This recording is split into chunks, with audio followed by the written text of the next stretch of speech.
Good morning. You listen to FloorDaily.net, and I'm Kemp Harr.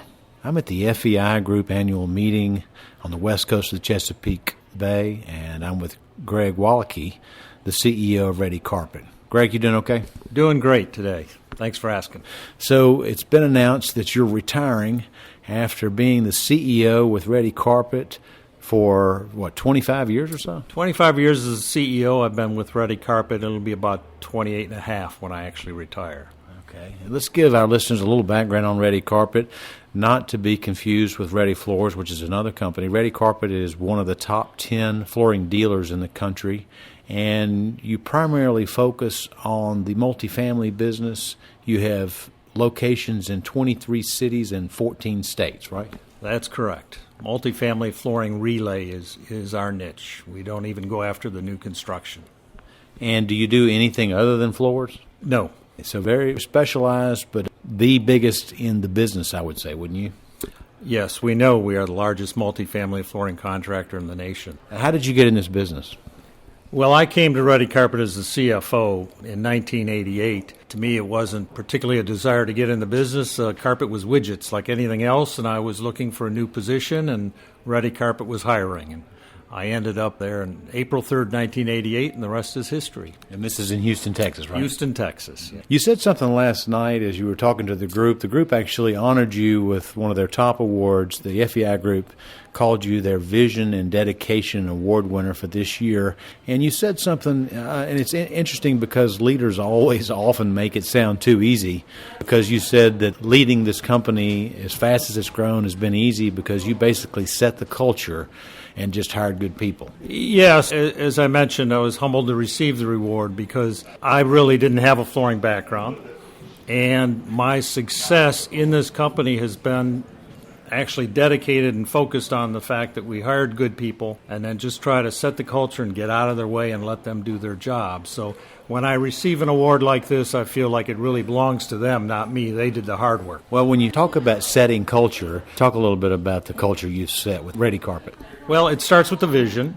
Our vision to be recognized as the best multifamily flooring contractor in the nation by our customers, our employees, and our vendors. That's primary. Now, how do we get there? That becomes then our 4 commandments.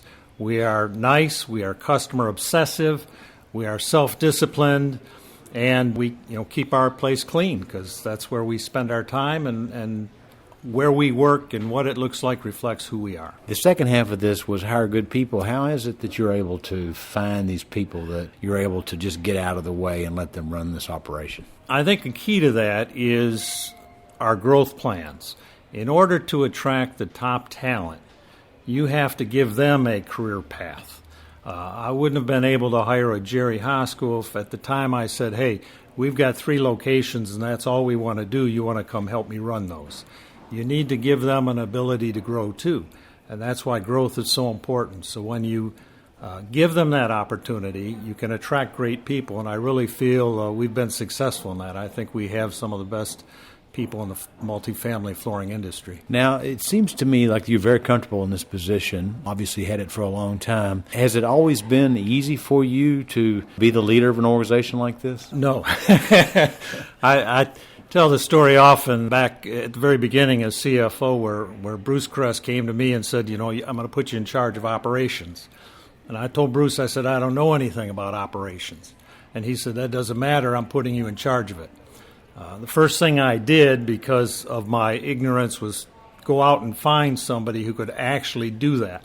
I was very fortunate to find a great individual named Art Kaplan who came into Houston, and he was a warehousing operations wizard, and he made me look good. And then the next time Bruce was looking for president, because of that success, he picked me. I'm sure that was part of that decision process. But yeah, we've had a lot of interesting times. We were in retail for a while, so we got into 13 stores. We ended up closing that down. We had a commercial division we played with. We closed that down. We went through, 28 years ago, a computer update, and that was always a challenge, trying to get people involved into new systems. And of course, there's been a lot of ups and downs in the economies over the years. So, no, it hasn't always been easy. Well, one of the things about you, you come across as being an optimist. As a matter of fact, they joke here at the FEI group, they say, give me a weather report, and you come back with the sun is shining and the birds are singing. Is that coming with success, or have you always been that way?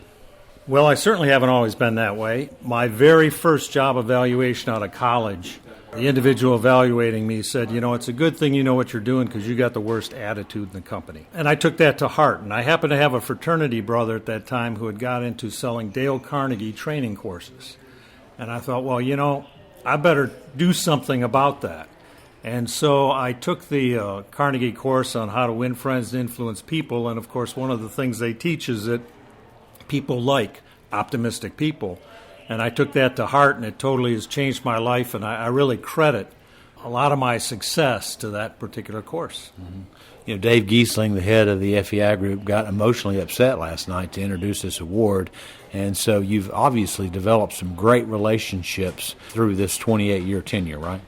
I have, and again, I'm humbled because I really don't see myself as being that integral to anything, and to have these people to actually recognize me for an award like this is humbling. Mm-hmm. All right, so you're retiring, and I understand that you've got quite a brisk travel agenda ahead of you. You're going to Africa for 3 weeks, and you're going to basically see the world, huh? Well, yeah, we're going to spend a month in Florida, then we've got a couple weeks in Brazil, we'll be off to Africa for a safari, a few weeks in Vienna. So we've got the next year planned out, and I think that'll keep me busy for a while. And when the travel's over, then what? Well, there's always other opportunities. I've had a lot of people approach me about possibly consulting or being on their boards, and when I'm tired of traveling, we'll look at those opportunities. Greg, I appreciate you spending time with me and our listeners. I look at you, and you're clearly a leader and a gentleman, and we all look to you with admiration. Again, been talking to Greg Waleke, the retiring CEO of Redi Carpet, based in Houston, Texas, and you've been listening to Kemp Harr and FloorDaily.net.